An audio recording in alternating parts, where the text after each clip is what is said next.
change the game? It's not. I don't think it's new to recognize that there are always spaces that we collaborate, and there are always spaces that we compete. And so the distinction between the two is always evolving.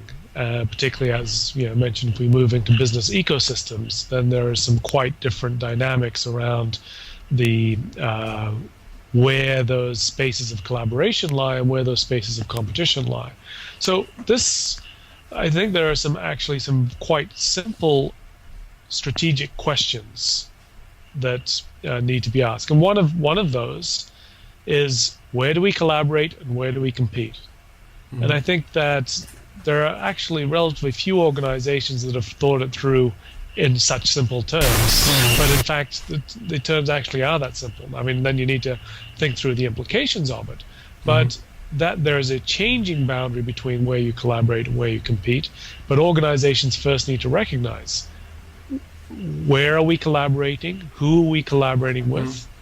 And where are the areas where we're competing? And your collaboration and competition can absolutely be with the same organizations. I mean, just to take, for example, in the finance sector, banks are clearly competing for customers, competing to a certain extent for capital.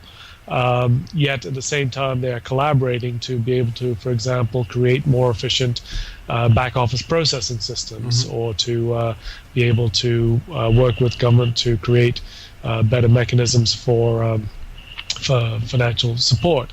So it's once you understand that there is the separate spaces of competition and collaboration, then you can say, well, how do we best compete, or how do we best collaborate? And that simple, and I think question, I think, can lead to some reasonably simple answers, though they change over time, of spaces for collaboration and spaces for competition.